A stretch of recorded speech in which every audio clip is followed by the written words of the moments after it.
Bueno, pues hola, muy buenas a todos. En primer lugar, disculpas porque empezamos un poquito más tarde. Os pido que nos vayáis a la paella, que luego si no a mí se me queda fría y ya iremos todos corriendo.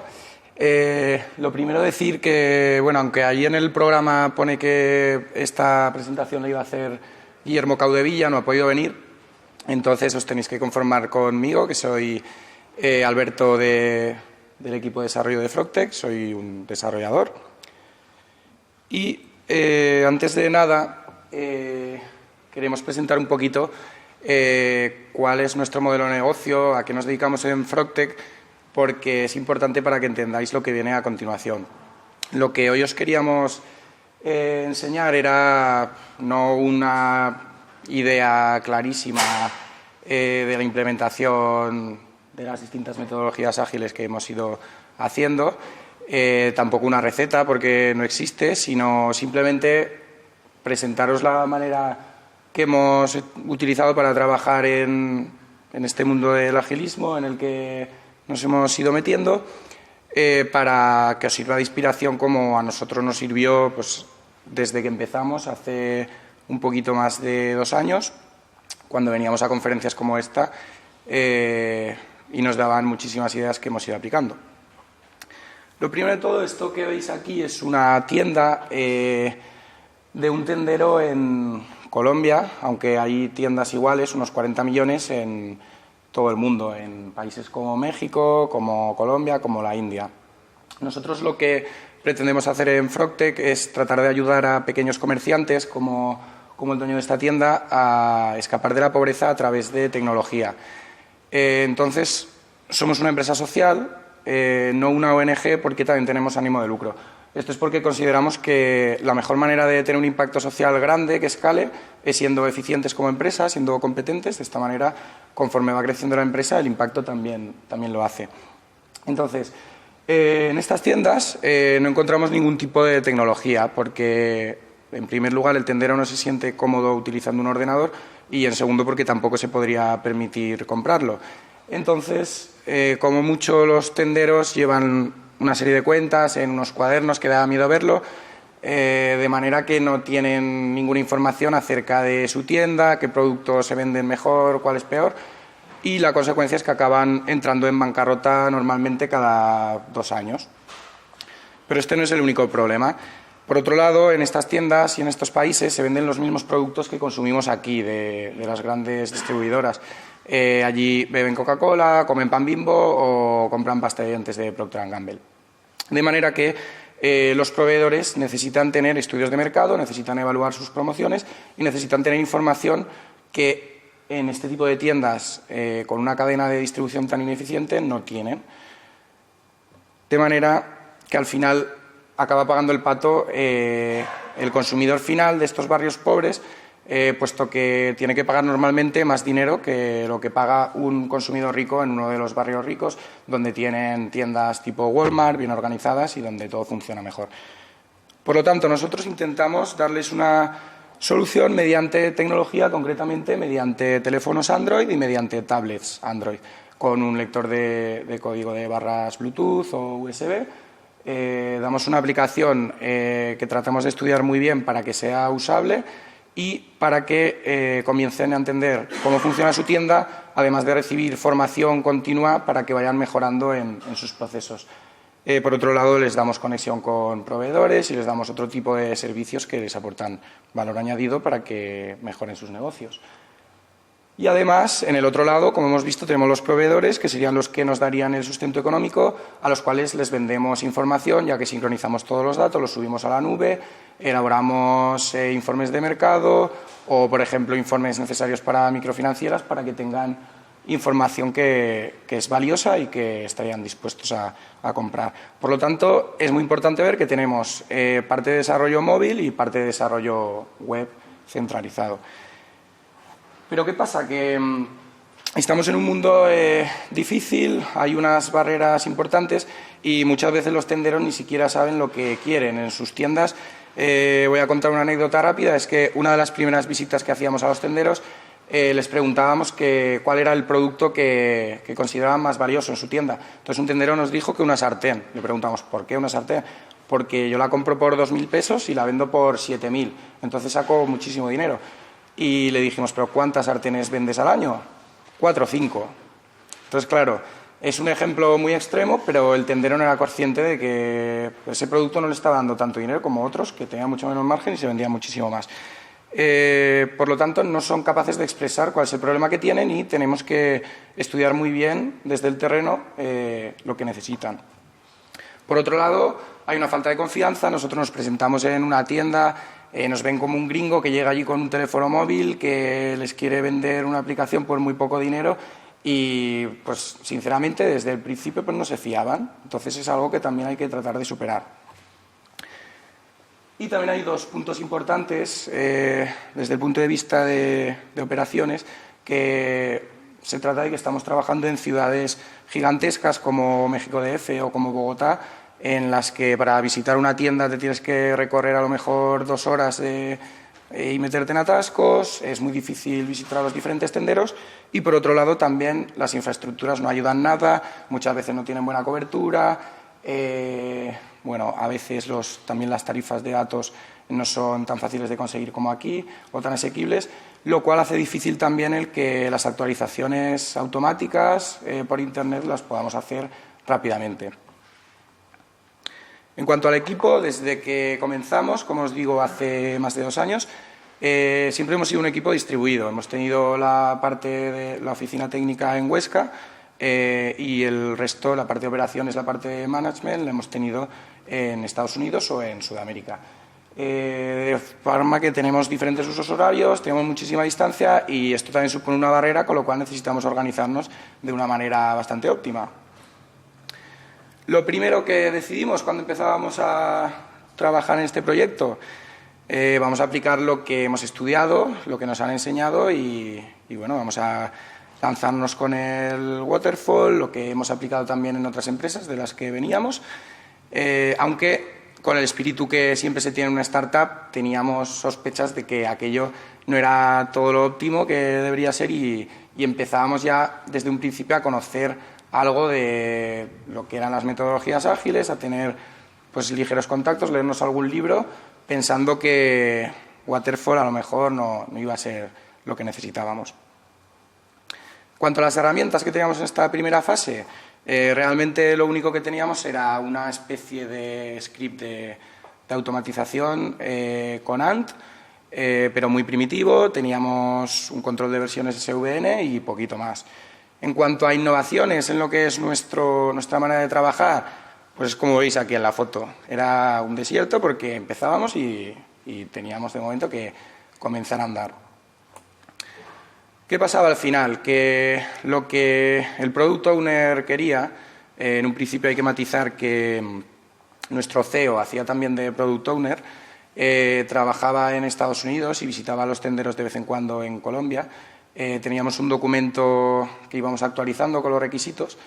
de manera que, bueno, como he dicho antes, es muy difícil saber lo que desde un principio se quiere y, por otro lado, el documento es difícil de mantener y difícil de expresar lo que se quiere hacer. Esto es lo que pensaba el Product Owner que quería, esto es lo que nosotros le acabamos entregando, que por supuesto no tiene que ver nada con la realidad. ¿Por qué ocurre esto? Pues todos sabemos que el software no es un tornillo porque, bueno, procesos como Waterfall, que vienen del mundo de la industria, en el que se puede definir exactamente qué es lo que queremos diseñar, no aplican al software, ya que es algo muy complejo. En nuestro caso concreto, llevar una tienda de este tipo, aunque parezca sencillo, es una cosa también bastante complicada. Por otro lado, el tendero, como también hemos visto, no sabe decirnos muy bien lo que necesita y entonces parece lógico que lo que necesitábamos era algo que iterara continuamente, que nos fuera dando diferentes soluciones y que nos permitiese pivotar y ser un poco más ágiles, ¿no? Al final, Waterfall pues fue Watermal. Ya lo sospechábamos, pero bueno, nos dimos cuenta bastante rápido por lo que hemos dicho, requisitos desconocidos, documentación inmantenible, el propio CEO y PO no quería actualizar el documento porque veía que no servía para mucho. Entonces tuvimos la gran suerte de que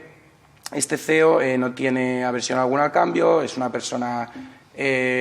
con muchas ganas de innovar y muy echada para adelante, y él mismo, que había leído libros de Scrum o de Scrum, fue el que nos impulsó desde arriba que empezáramos a utilizar alguna de estas metodologías. Entonces nosotros, después de leer el libro de Scrum y formarnos un poquito, decidimos pasar a coger todos los artefactos de Scrum y tratar de hacer reuniones de planificación. Bueno, como todos conocéis Scrum, pues tenemos una pila de producto, elegimos en una iteración implementar una serie de funcionalidades de esa pila, que son las más prioritarias, y luego tenemos unas reuniones de demo, tenemos retrospectivas al final de cada sprint, que suele constar de, bueno, pues suele ser 2 o 4 semanas. Entonces,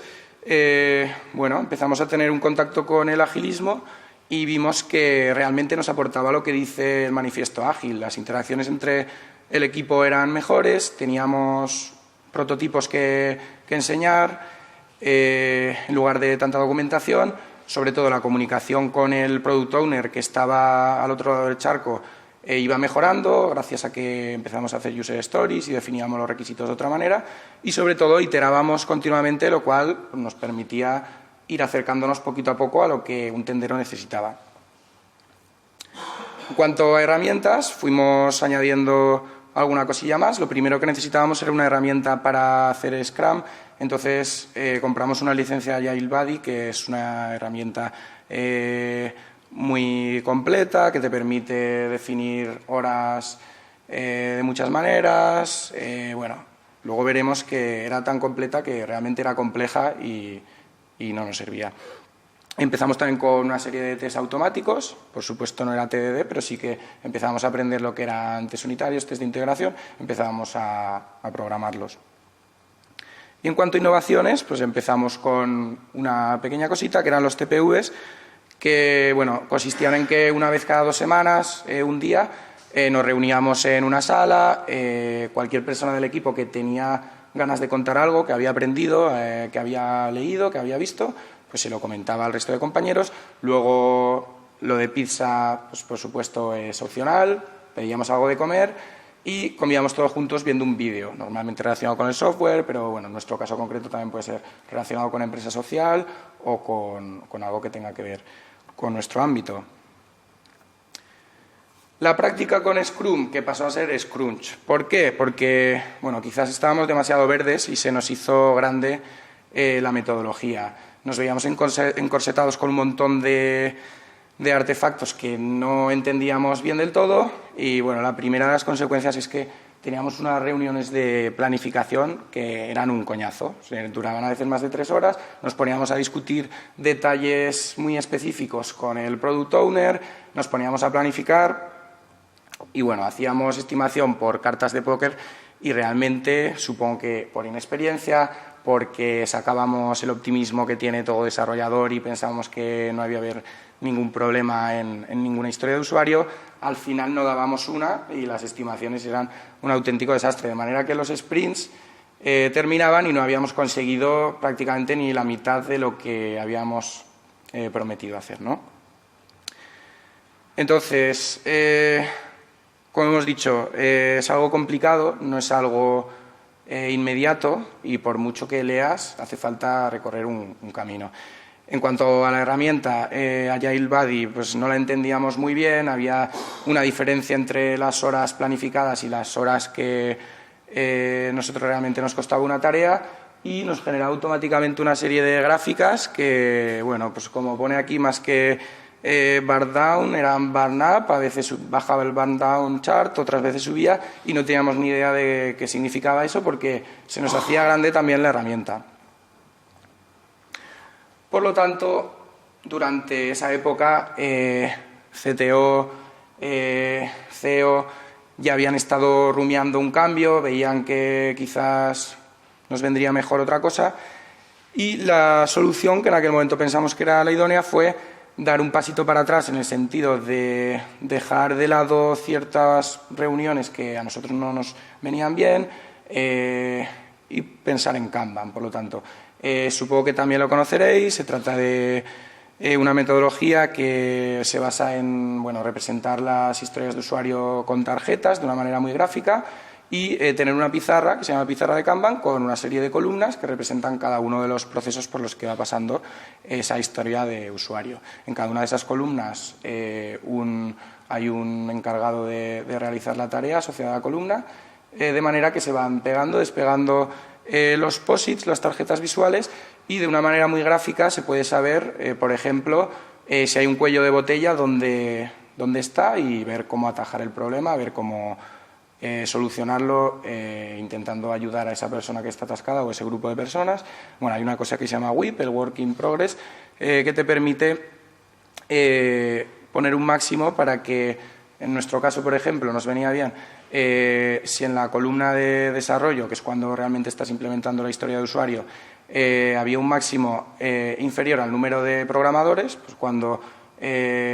había que liberar tarea de allí, un programador que estaba disponible para coger una historia tenía que hacer pair programming obligado, de manera que fomentábamos un poquito también el trabajo en equipo, prácticas pair programming y demás. Kanban, supuestamente, aunque se utiliza también en equipos muy expertos, se suele utilizar más en entornos de producción donde hay que hacer tareas de mantenimiento y, pues, como nosotros decimos, es un aquí te pillo, aquí te mato, de manera que cada vez que hay una historia que va surgiendo porque no está estimada, la metemos en la pizarra, la priorizamos y el primer desarrollador que está libre la coge y comienza a trabajar con ella. Para nosotros, como he dicho, supuso una liberación, nos permitió centrarnos un poquito más en lo que habíamos aprendido a hacer y separarnos más de las otras partes de la metodología que no nos habían ido bien. Y tratamos de hacer, asociado a este Kanban, un desarrollo continuo con despliegue on demand. Esto quiere decir que hacíamos un montón de versiones de preproducción cada vez que terminábamos una historia de usuario, concretamente hacíamos una, y luego bajo demanda, cuando el Product Owner quería probar algo con algún tendero, pues directamente lo sacábamos a producción y lo podía probar en la tienda que fuese. Como estábamos en una etapa en la que no sabíamos muy bien qué producto queríamos hacer y necesitábamos mucha rapidez, pues en ese sentido nos vino bien. Y por otro lado comenzamos a medir nuestra velocidad, ya que teníamos unas historias de usuario que poquito a poco íbamos haciendo más homogéneas, íbamos moviéndonos pues a velocidades parecidas en cuanto a lo que es la duración de una historia de usuario, y luego podíamos ver cada desarrollador cuánto tiempo tardaba en hacer una historia de usuario y así empezar a hacer una serie de métricas básicas. En cuanto a herramientas, fue clave que en aquel momento teníamos bastantes bugs, entonces decidimos incorporar una persona que se dedicara de QA. En aquel momento, ahora con el tiempo, pensamos que quizás no sea tan importante, pero en aquel momento pensábamos que una persona con conocimientos de testing, que nosotros todavía no habíamos adquirido, y con conocimientos de administración, pues nos ayudaría mucho, como así lo hizo, introduciendo la integración continua. Empezamos a hacer despliegues más controlados mediante Hudson, bueno, que ahora ha pasado a llamarse Jenkins. Empezamos a hacer cobertura de los tests, teníamos un despliegue con Maven mucho más eficiente y más sencillo. Y, por otro lado, cambiamos la herramienta que teníamos antes, que era un desastre para nosotros, por una herramienta mucho más sencilla que te permite gestionar una pizarra de Kanban que se llama Agile Zen, y que simplemente es tener replicada la pizarra que tenemos en la oficina físicamente en Internet, puesto que todo el equipo tiene que estar viendo esa pizarra y, como hemos dicho, estamos distribuidos. Esto tiene un inconveniente, y es que hay que estar coordinando, sincronizando, mejor dicho, las dos pizarras, pero esto, pues, en la práctica no nos ha supuesto ningún problema, porque un poquito antes del stand-up meeting vemos qué es lo que no cuadra, si alguien se le ha olvidado mover algo en alguno de los dos sitios, y sin problema. Por otro lado, como os he dicho, empezamos a hacer métricas, teníamos una hoja Excel en la que medíamos tanto la velocidad como la calidad del código. Y en cuanto a innovaciones, empezamos con otra cosita nueva que se nos ocurrió, que fue debida a dos cosas. Lo primero, esto que veis aquí es la pizarra que tenemos en la oficina. Tenemos la suerte de tener todo paredes de cristal, entonces para nosotros el tener una pizarra de Kanban es muy sencillo porque podemos pintar con rotulador, podemos pegar los posits, con cinta aislante hacemos la pizarra, pero al final empezamos a mover los posits, las historias iban terminando y teníamos un montón de residuos en forma de posits de colores que no sabíamos qué hacer con ellos. Bueno, tampoco es un problema muy grave, pero sobre todo lo que nos dio la idea fue en una de estas charlas, no recuerdo muy bien si fue Open Spain, allá en Open Spain o CAS, Rodrigo Corral, que me parece que no ha venido este año, bueno, pues nos explicó que ellos tenían una hucha con un cerdito y cada vez que un desarrollador rompía la build echaba una moneda, y bueno, esto significaba que había escarnio público y bueno, la frase con la que nos quedamos de Rodrigo Corral fue que el escarnio público es un gran catalizador y de hecho bueno, estamos comprobando que antes, cuando alguien rompía la build, se iba de rositas, nadie se enteraba, pues había que buscar a la persona, no al culpable, por supuesto, pero sí a la persona que sabía arreglarlo para que, bueno, ayudara a resolver el problema. Sin embargo, ahora lo que tenemos es la carrera de cerdito, que consiste en que tenemos una serie de tarifas asociadas a distintos fallos. Pues uno sería, por ejemplo, que los aceptantes de una historia de usuario no se cumplen. Esto puede ocurrir en dos fases. En la fase de test por parte de un compañero, es decir, una vez que has terminado el desarrollo, pasa a la columna de test, el compañero comienza a revisarla y se da cuenta que no has pasado uno de los acceptance test. Entonces te llevas un cerdito, tienes que poner un poquito de dinero en la hucha y sobre todo esto se va apuntando. Luego puede ser otra fase, que es cuando falla un acceptance test, una vez que ha pasado ya por la columna de test, es decir, la columna donde el encargado de QA hace otra revisión de código. Pues decir de esta manera que tenemos siempre dos personas mínimo que revisan el código. Una que lo hace con una herramienta, en nuestro caso Review Board, y otra que lo hace un poco más concienzudamente, que es el encargado de QA. De esta manera, si la persona de QA no se ha dado cuenta de que este acceptance test no se cumplía y la pasa para adelante, en el momento que la prueba el Product Owner se lleva a cerdito el encargado de QA, porque es el responsable de que esos acceptance test, antes de llegar al final, evitando todo ese camino que antes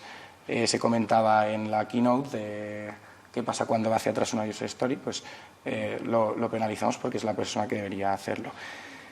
De esta manera tenemos una serie de posits, como aquí veis, pues irían pegados a cada uno de los, pues estos serían los avatares de cada uno de los desarrolladores, y se ve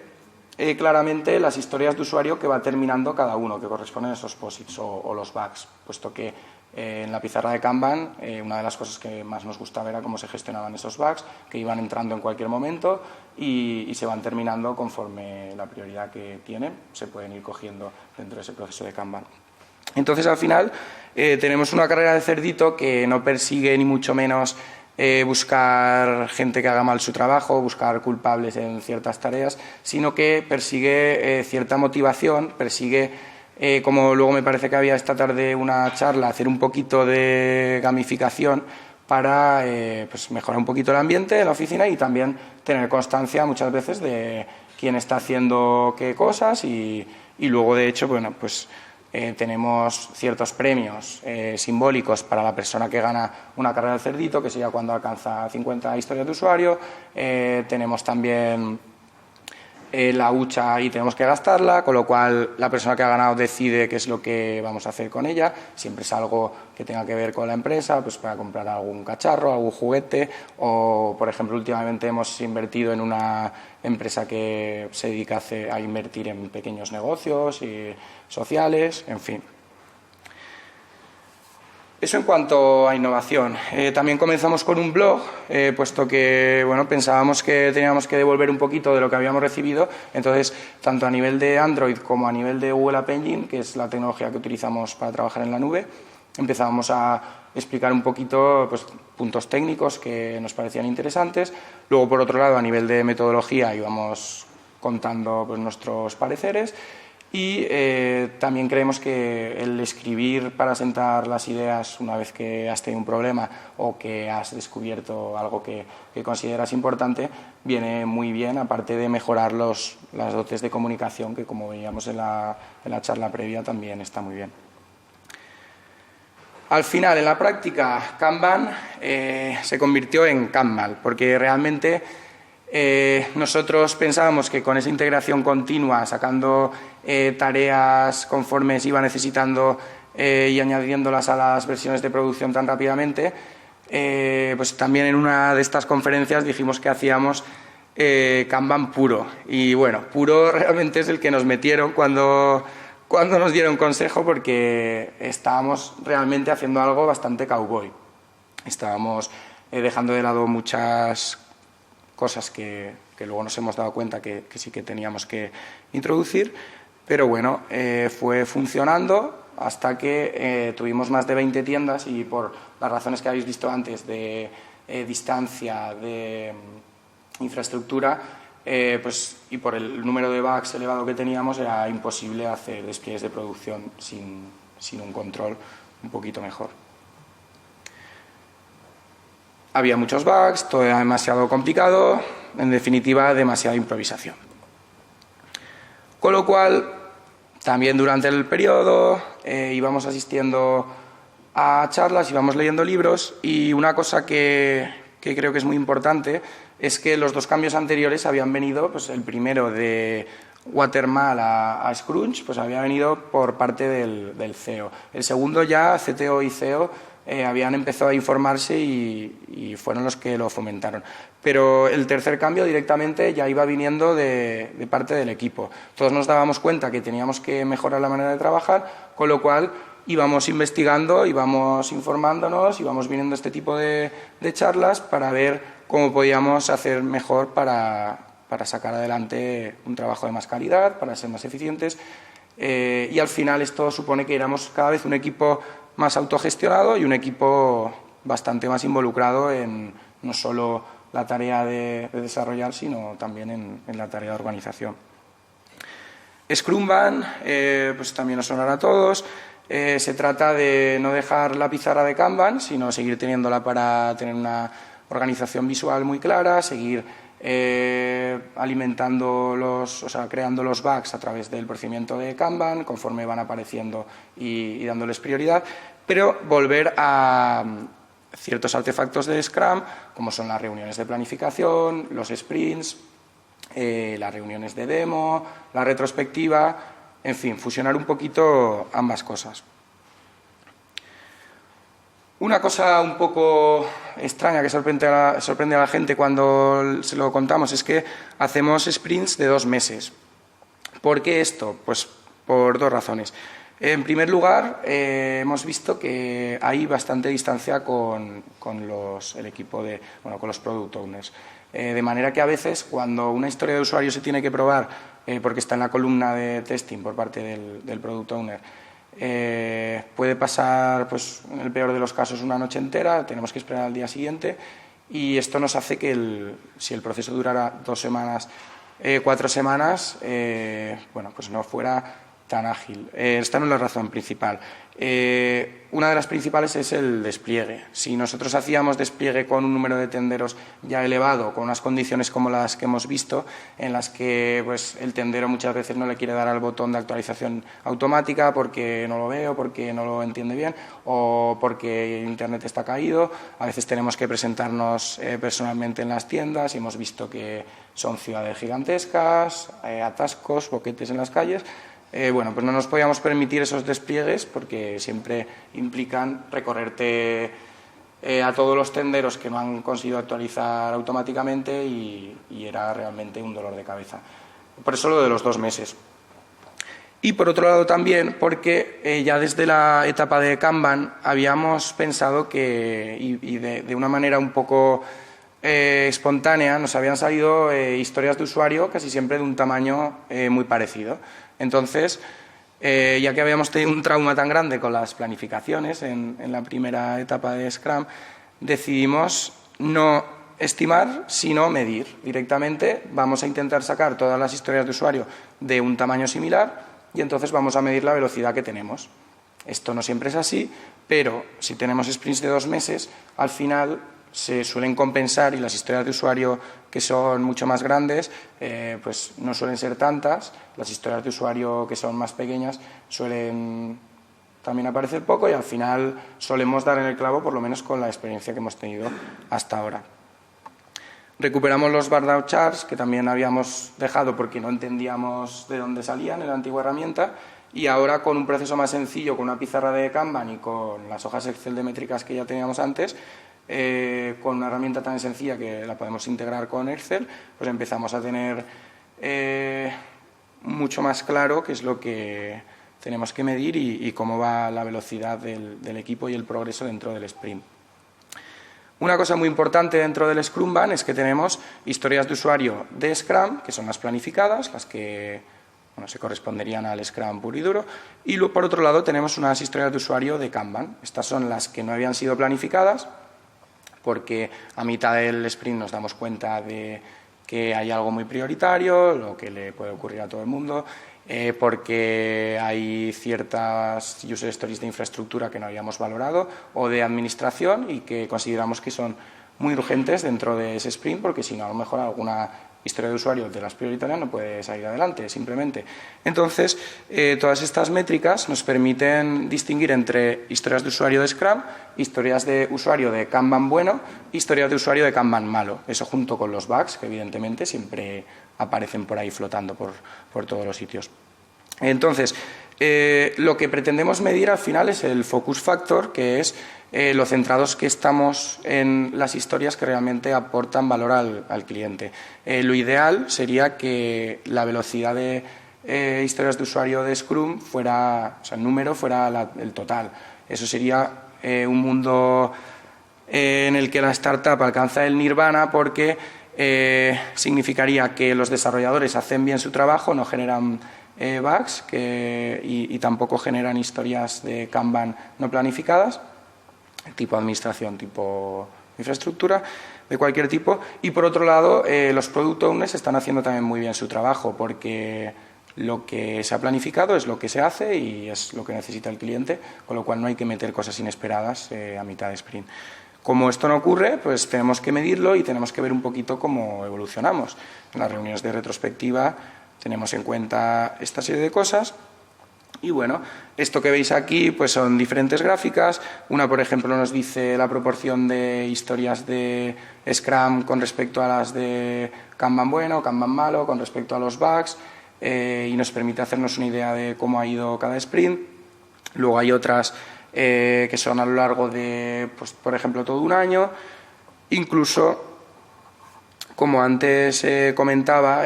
como pensamos que es muy importante comunicarse con cada desarrollador, intentar entender cuál es su estado de ánimo, ver siempre que esté motivado, pues también podemos controlar incluso en la carrera del cerdito o en el sprint, pues qué número de historias hace con respecto al resto del equipo. Por ejemplo, si alguien está enamorado o si alguien ha dejado a su novia o si alguien ha estado con unas historias que le han gustado muy poco y se ha desmotivado, pues sería una manera de identificarlo, y junto con reuniones de retrospectiva y reuniones personales con la gente, pues siempre intentamos ver, sin darle tampoco más importancia de la que tiene, porque por supuesto unas veces se rinde más, otras se rinde menos por diferentes tareas que te pueden tocar, pero es un punto más de información para tener al equipo contento y para estar informados de que pudiera estar pasando algo que de otra manera no veríamos. Cuanto a las herramientas, en esta fase, bueno, ya habíamos introducido un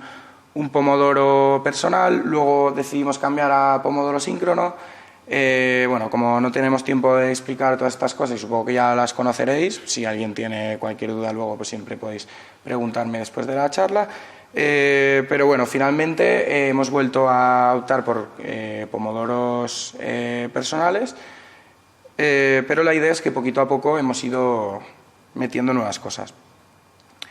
También hacemos retrospectivas. Antes hacíamos retrospectivas más simples, ahora las hacemos un poquito mejores, con, bueno, pues con posits, con diferentes herramientas para que todos puedan expresar y que podamos ver qué es lo que ha imperado dentro de un sprint.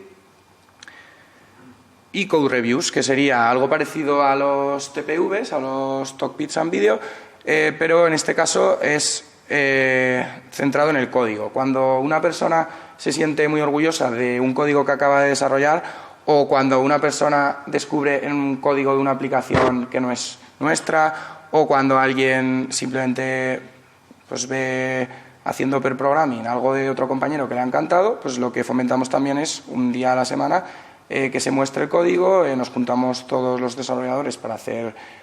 una revisión de ese código y bueno, de esa manera pues vamos, aparte de con las revisiones y aparte de con el pair programming, siempre conociendo todos el producto, de manera que todos nos sentimos dueños de todo el código y todos le podemos meter mano más fácilmente, no dejando partes de código que sean exclusivas de una persona, por supuesto. En cuanto a las innovaciones, comenzamos con los ranatones, que bueno, son unas reuniones que hacemos cada varios meses en las que todo el equipo intentamos que venga la gente de América para pasar unos días. Pues evidentemente no es fácil conseguirlo, pero a veces sí que se da, al menos parte del equipo,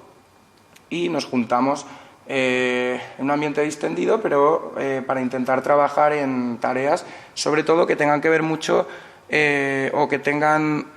mucha incidencia en la parte de comunicación entre POs y desarrolladores, porque pueden ser cosas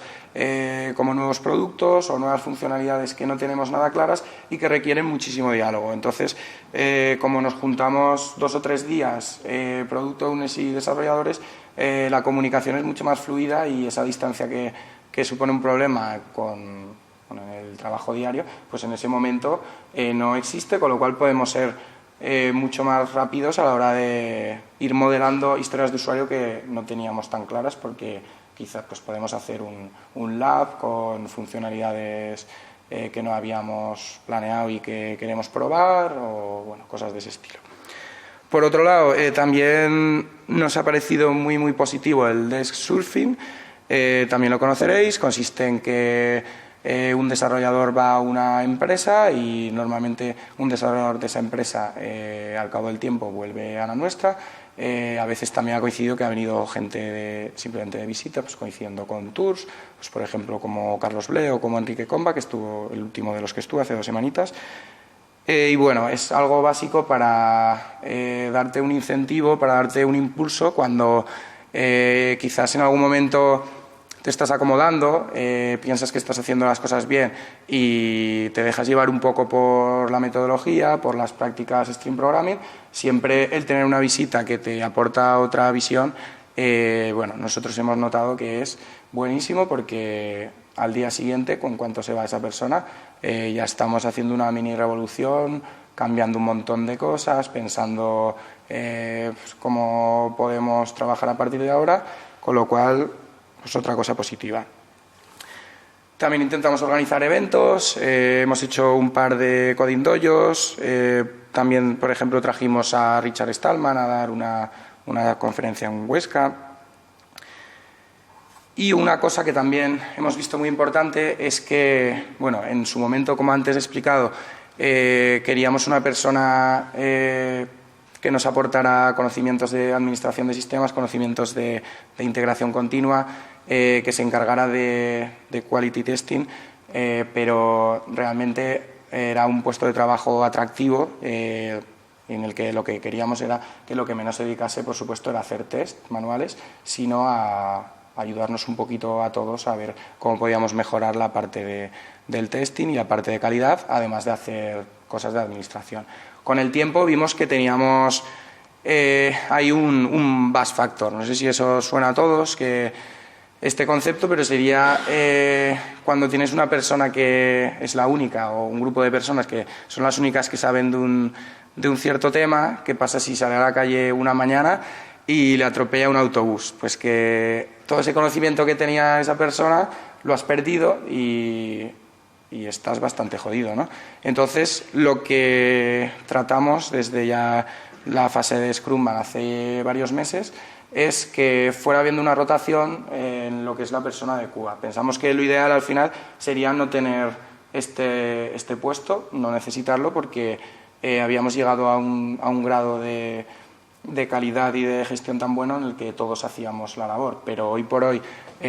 consideramos que lo seguimos necesitando y lo que hacemos entonces es, poquito a poco, que todos vayamos pasando por ese puesto para que todos, en lugar de ver el toro desde la barrera, pues veamos lo que pasa cuando te llegan user stories que no cumplen acceptance test, veamos el código de todo el equipo mucho más concienzudamente para intentar mejorarlo y, en definitiva,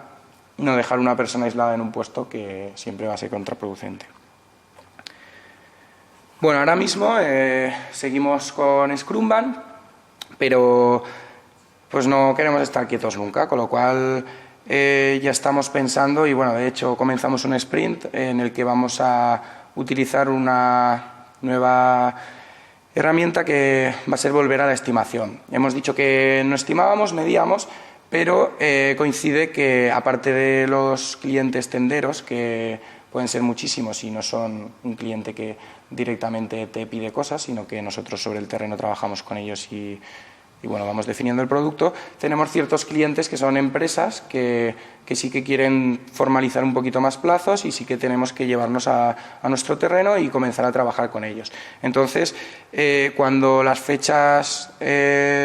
son más encorsetadas y cuando no podemos permitirnos tener 2 meses para hacer un sprint, empezaremos a tener, aunque no ha llegado el punto, pero que ajustar un poquito más y ver si nos estamos pasando de historias de usuario complejas, incluso identificar a tiempo cuando se pueden dividir las historias de usuario, que sea posible hacerlo en algunas de tamaño similar. Como decimos, casi todas al final en 2 meses suelen tender a un punto de historia de usuario. Pero ahora mismo pues vamos a tener loser, estándar y winner para, en una reunión muy rápida de planificación que no tiene nada que ver con la que teníamos antes de varias horas, identifiquemos si hay muchas historias complicadas y entonces pues pongamos una medida, echemos el freno, hablemos con el cliente y renegociemos las historias que caben en este sprint. Por otro lado, el SVN hace ya tiempo que lo queremos cambiar. Como nos ha funcionado más o menos bien, vamos poquito a poco, pero ahora mismo casi todo el equipo está trabajando con Git en local y el siguiente paso que tenemos que dar es que todos empecemos la integración continua se haga mediante Git. Y bueno, al final el objetivo principal cuando estás en un trabajo, yo pienso que es estar feliz. Si no vas todos los días a tu trabajo feliz, si no te diviertes con lo que estás haciendo, la verdad es que es complicado. Y bueno, moticabilidad, que hemos visto antes. Me ha gustado los conceptos que nos han explicado. Pienso que muchas de las cosas que se comentaban a nivel de motivación, a nivel de responsabilidad, sobre todo a nivel de equipo, las estamos, a lo mejor muchas veces sin querer, adoptando ya. Y pienso que está en una cosa básica, que el equipo sobre todo sea feliz. Como conclusiones, pues al menos en nuestro caso concreto no teníamos ni idea de metodologías ágiles, no sabíamos por dónde empezar. Bueno, pues con el tiempo nos hemos dado cuenta de que no hay que obsesionarse. Hace falta recorrer el camino poquito a poco aprendiendo y normalmente las cosas caen por su peso. Cuando ves que una herramienta no te sirve, bueno, puedes volver a intentarlo, pero muchas veces también la puedes despreciar porque si al cabo del tiempo vas a necesitarla, pues seguramente volverá a venir ella sola. Y en el momento en el que estés preparado será cuando puedas utilizarla. El proceso innovador se acelera por sí solo, como estoy diciendo. La agilidad, por supuesto, no tiene que ver nada con la anarquía porque es una cosa que requiere mucha disciplina, requiere control y muchas medidas que no son fáciles. Pero sí que es una cosa que, bueno, todos los que estamos aquí supongo que estaremos de acuerdo en que vale la pena hacer. Y por último, pues antes me parece que en la primera ponencia pues ya lo han comentado, la agilidad no es una meta a la que hay que llegar, sino un camino que hay que recorrer en el que, bueno, pues poquito a poco cada uno estamos en un punto, pero vamos mejorando y sobre todo no mirar para atrás y seguir siempre para adelante. Así que, bueno, espero que os haya quedado un poquito claro todo lo que hacemos. Son muchos conceptos y muchas cosas. Si tenéis dudas de cualquier tema que no conozcáis, pues lo podemos hablar luego tranquilamente. Y bueno, ahora queda un ratito para preguntas y a la paella.